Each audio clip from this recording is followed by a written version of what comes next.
Hi friends, ನಾನಿವತ್ತು ಚಳಿಗೆ ಒಂದೊಳ್ಳೆ ಕಷಾಯ ಮಾಡ್ತಾಯಿದ್ದೀನಿ. ನೋಡ್ತೀರಾ ಹೇಗೆ ಮಾಡ್ತಾಯಿದ್ದೀನಿ ಅಂತ? ಮುಕ್ಕಾಲು ಲೋಟ ನೀರು, ಅದು ಚೆನ್ನಾಗಿ ಕುದಿ ಬರಬೇಕು.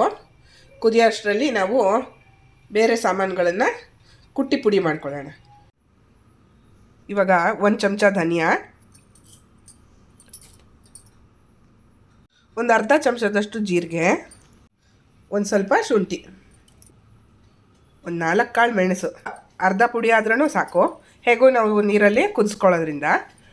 ಇದನ್ನು ನೀರಿಗೆ ಹಾಕ್ತೀನಿ. ಇವಾಗ ನೀರು ಕುದೀತಾ ಇದೆ ನೋಡಿ, ಅದಕ್ಕೆ ಇದನ್ನು ಹಾಕಿ ಚೆನ್ನಾಗಿ ರಸ ಬಿಡಲಿ.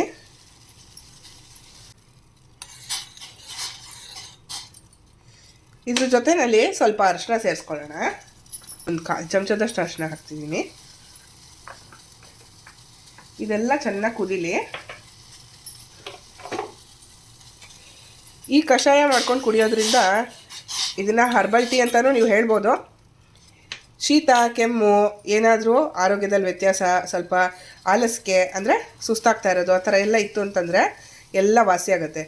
ಇನ್ನೂ ಬೇರೆ ಯಾವ್ದಾನ ಔಷಧಿ ವಸ್ತುಗಳು ನಿಮ್ಗೆ ಹಾಕೋಬೇಕು ಅನಿಸಿದ್ರೆ ಅದನ್ನು ಆ್ಯಡ್ ಮಾಡ್ಕೋಬೋದು. ಇದು ಸಿಂಪಲ್ಲಾಗಿ ಮನೆಯಲ್ಲೇ ಇರೋ ಇಂಗ್ರೀಡಿಯೆಂಟ್ಸಿಂದ ಮಾಡ್ತಾ ಇರೋದು ನಾನು. ನೋಡಿ, ಒಂದು ಅರ್ಧದಷ್ಟು ಆಗೋವರೆಗೂ ಕುದಿಸಿದ್ದೀನಿ. ಇವಾಗ ಅದಕ್ಕೆ ಸ್ವಲ್ಪ ಹಾಲು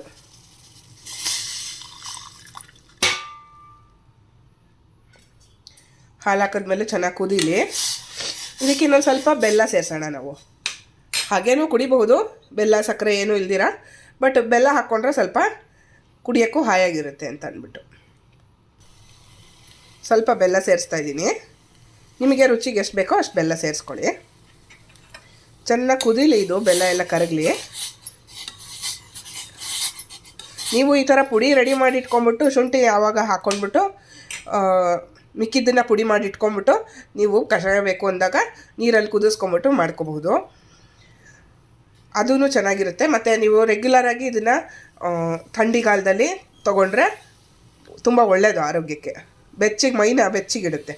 ಅದಕ್ಕೋಸ್ಕರ ಇದು ಇವಾಗ ಚೆನ್ನಾಗಿ ಕುದ್ದಿದೆ, ಸಾಕು, ಆಫ್ ಮಾಡ್ತೀನಿ. ನಾವು ಇದೇ ಅಳತೆ ಲೋಟದಲ್ಲಿ ನೀರು ತೊಗೊಂಡಿದ್ವಿ. ಇವಾಗ ಅದರಲ್ಲಿ ಶೋಧಿಸ್ಕೊಂಬಿಡೋಣ ಕಷಾಯನ.